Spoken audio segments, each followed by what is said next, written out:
Hi, I'm Mort Satin of the Salt Institute, and I'm the Salt Guru. Now, you've all heard of the benefits of the Mediterranean diet. Well, in fact, that will be the subject of a future episode of the Salt Guru. Today we're going to concentrate on one of the staples that you find in the Mediterranean diet, and that is fish. And in particular, we're going to focus on how to make one of my favorite dishes, and that is salt-roasted sea bass. Now, I was fortunate enough to live in Italy for almost 20 years, and this was one of the most popular ways of preparing fish. The idea is to seal the fish in a miniature salt sarcophagus. And within that sarcophagus, the fish can cook without losing any of its aroma, its flavor, and its juiciness.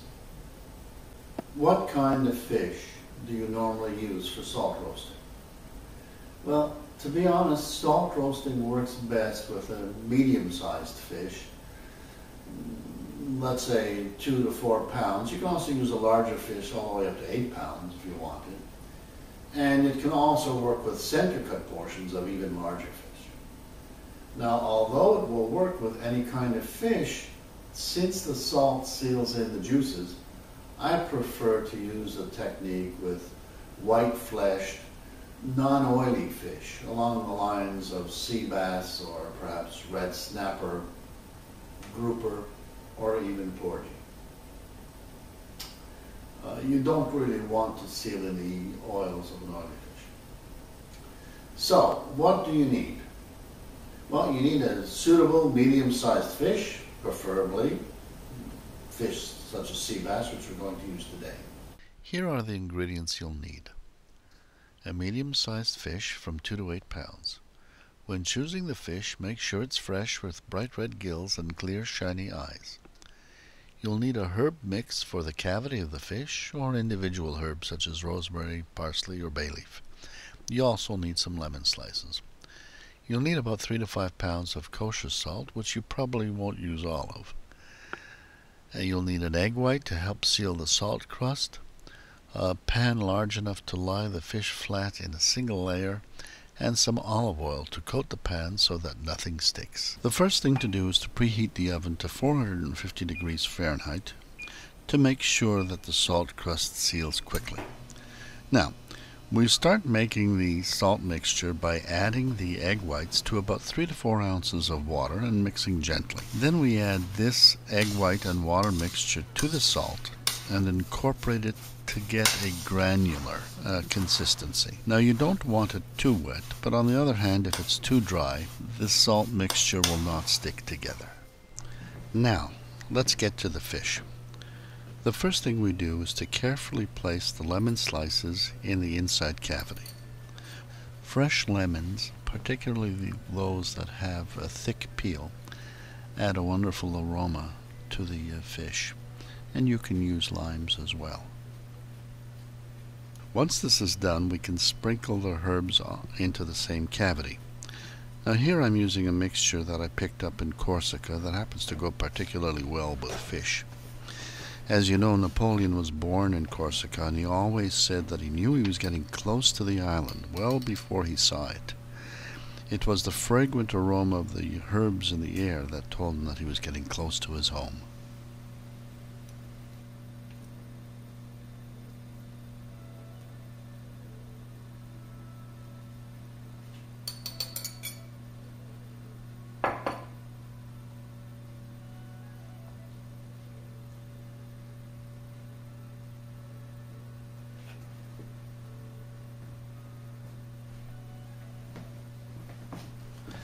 Now we begin the final phase of the preparation, placing the fish in a salt crust.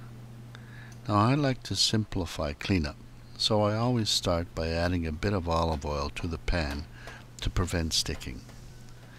Just pour a bit of oil on the surface and spread it around evenly so that it prevents the salt layer from adhering to the surface of the pan. Carefully place about 1/3 of the salt mixture on the surface of the pan in a thin layer, and it should be roughly the shape of the fish because you don't want to waste any of the salt. Now in this case I've done it diagonally simply because the fish is quite large.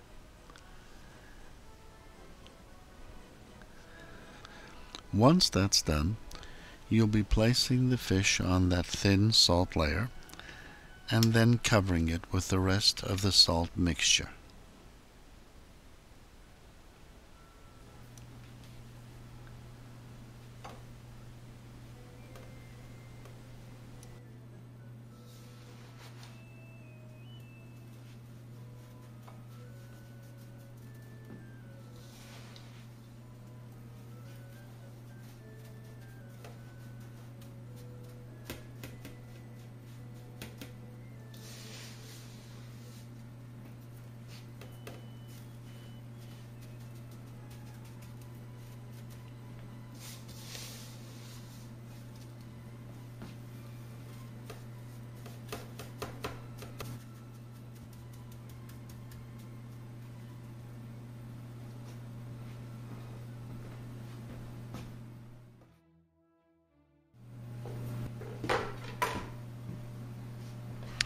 Try to fully cover the fish and then smooth it down.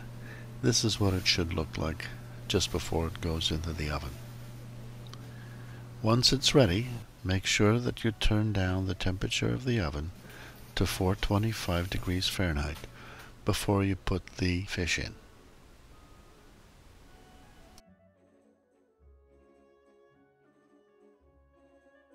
The fish should bake for 20 to, let's say, 35 minutes, depending on size. I would give it about 8 minutes per pound for a sea bass. Now, it's time to open up the oven and see the results of our labor. In many restaurants and at fancy social events, it's a tradition to break open the crust in front of all the assembled guests. Now, the minute the first crack is made in the crust, the air is filled with this delightful roasted fish aroma. In some places, the youngest person at the table is given the honor of cracking the salt crust open with a wooden hammer. Now, once the crust is cracked open carefully, remove all of the salt crust. Take your time. Make sure there is no salt left on the fish. Some people even use a pastry brush to get rid of all the excess adhering particles. The next step is to carefully remove the skin of the fish, although there are some people who prefer to leave it on. But for today's demonstration, I'll remove it. You have to do this quite carefully. Take your time.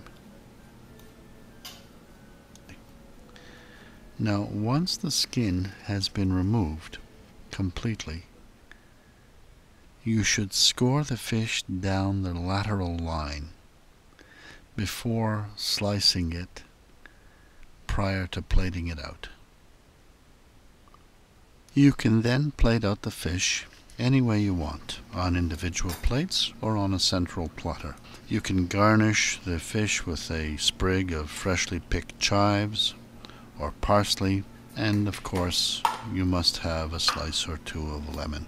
There is no substitute for salt roasted fish. It has a better taste, a firmer texture, and a more pleasant aroma than any other form of fish. You really must try it, and once you do, you'll be convinced to make this crowd pleaser often.